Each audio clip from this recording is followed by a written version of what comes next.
How many of you have looked back at a bad decision that you've made, yet you absolutely knew what the right decision was? Give me a show of hands. That's everybody in this room. So that's the moment that you actually ignored your intuition, right?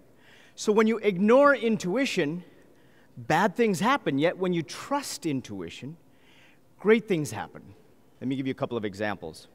There was a gentleman that approached a podium to make one of the biggest speeches of his life. And he spent hours working on this speech.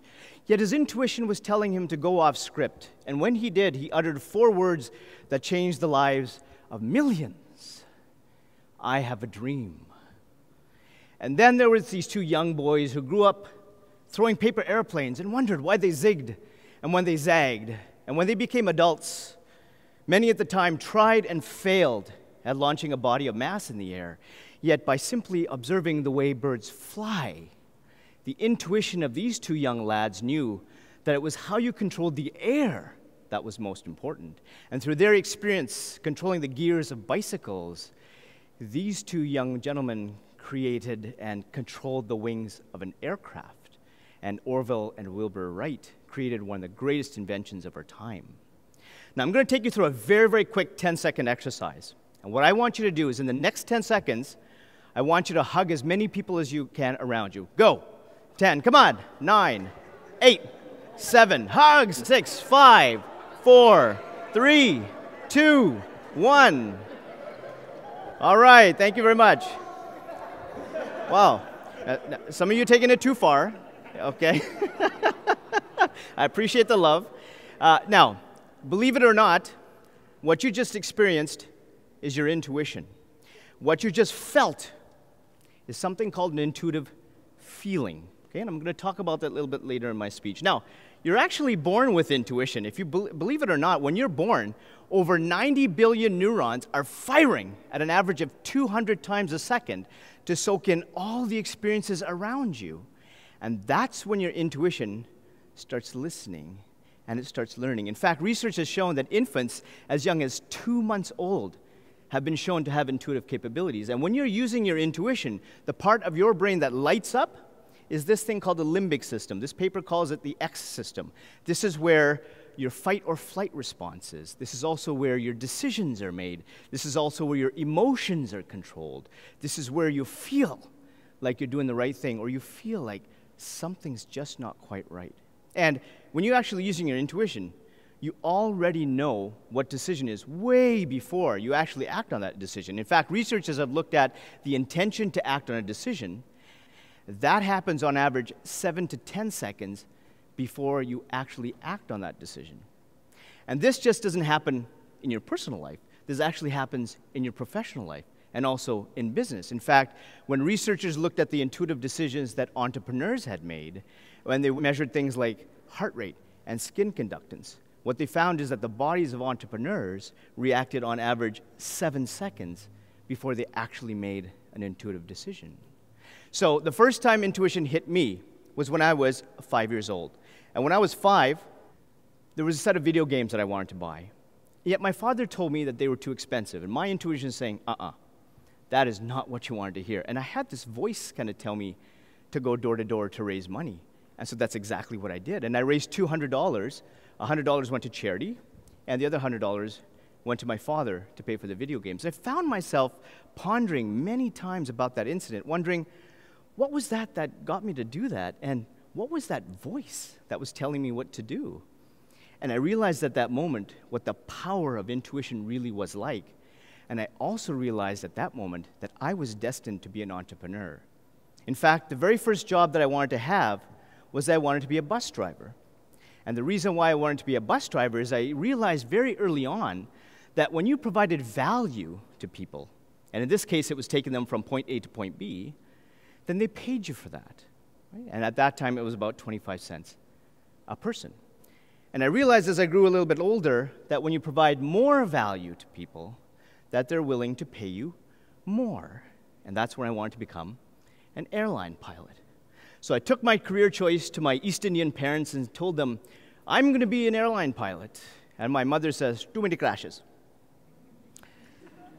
But my father was a lot more open. So my father says, son, You can do anything you want in this world, absolutely anything, as long as it is doctor, lawyer, or engineer. So I chose door number 3, and I became a civil engineer. I became a civil engineer to make my father happy. I chose to be a civil engineer to fit societal norms. But I ignored my intuition. I didn't become an engineer for me. Remember, I was destined to be an entrepreneur. So 3 years into my engineering career, I came to an intuitive fork in the road. On the one hand, I was making $32,000 as a civil engineer full-time, and it was great. Yet on the other hand, I was making over $150,000 in dividends as part of a management group operating a Mexican restaurant part-time and loving it. And so my intuitive decision was absolutely crystal clear. And so that got me thinking, when were there other times that I ignored my intuition? And 2 incidences come up right away. The first was when I got a lucrative contract to go down to Silicon Valley to work with a firm down there. And the money was great, but the contract terms kept changing, and my intuition saying, you better back off. Yet I was so emotionally involved thinking that I'm going to be in Silicon Valley for the rest of my life that I spent every penny moving down there until I found out the company didn't pay me. I came back to Canada with 25 cents in my bank account. And then there was the time that I had a really good friend reach out to me because she wanted to get rid of this guy that was bugging her. And my intuition is saying, you should meet with her that afternoon. I didn't have anything pressing at the time. Yet, I ignored my intuition for some weird reason and told her, come for coffee a couple days later. And she did show up a couple of days later, but it wasn't to meet me. She showed up a couple of days later in the newspapers because the very next day she was shot and killed by that same guy that she came to me for advice about. And so I started asking myself, when I thought about all these devastating times that I ignored my intuition, why? Why did I ignore my intuition when I absolutely knew what the right decision was? And to answer that very question, I spent thousands of hours on research, and I interviewed over 1,000 people on why they ignored their intuition. What I found out was incredibly shocking. Your intuition is actually incredibly complex, made up of 4 different types. And like a bolt of lightning, these 4 types of intuition come together to help you make the right decision at the right time in any situation that you find yourself in. And the other thing I discovered is that your intuition speaks to you, and it speaks to you through things called intuitive signals. And these signals are unique to you. So you think back to that exercise that we had right at the start of my speech. Same room, same group of people, same exercise, yet each one of you had an intuitive signal that was unique to you. Some of you might have had a gut feeling. Others could have had the hairs on the back of your neck stand up. Some of you might have been anxious. Some of you might have had that voice in your head. Whatever the case is, same room, same group of people, same exercise, unique intuitive signal. And the other thing I discovered is that your unique intuitive signals actually start very subtle in nature.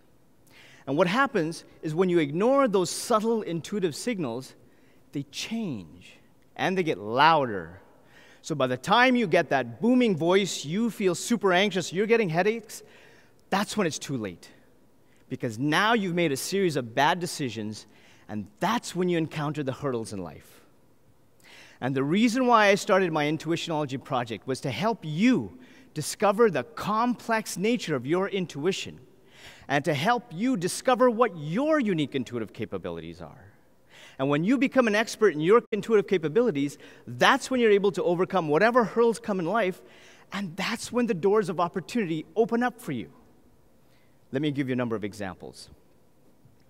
Nicholas Kushmish found himself as a pastor struggling for 14 years, yet 10 years into his struggle, a set of intuitive signals was telling him that he needed to move on. Yet he ignored those intuitive signals.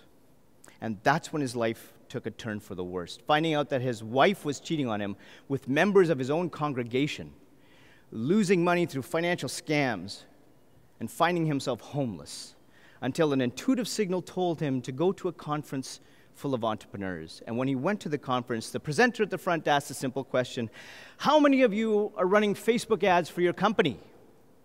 And 80% of the hands went up. And then the presenter asked, how many of you are making money running Facebook ads. And Nicholas's was the only hand up. And that was his intuitive moment to go all in. And today, he is a multimillionaire in the Facebook ad space.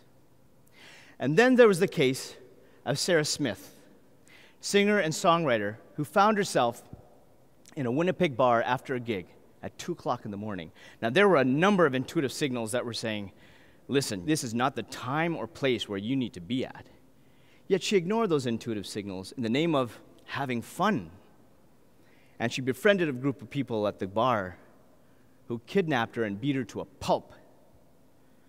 And she vowed never, ever to ignore those intuitive signals again until those intuitive signals bubbled up to the surface, telling her she needed to go solo. And so she mustered up the courage to gather around the rest of the team members to say goodbye.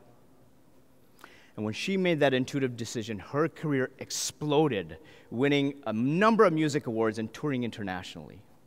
And then there was the case of Ryan Joseph, who found himself in the unfortunate situation of losing a loved one. And his intuitive signals were saying that he knew how to heal himself. He was a child psychologist at the time, for Christ's sake. Yet he ignored those intuitive signals, and he fell into a deep depression until another set of intuitive signals told him to pick up a set of paintbrushes. And with no artistic capability whatsoever, he picked up those paintbrushes, and he painted, and he healed, and he painted, and he healed. And after 1 month, he sold his first painting for $6,000. And then there was the case of Madison Lynn, who found herself in the perfect relationship, surrounded by seemingly authentic friends, until that relationship turned abusive.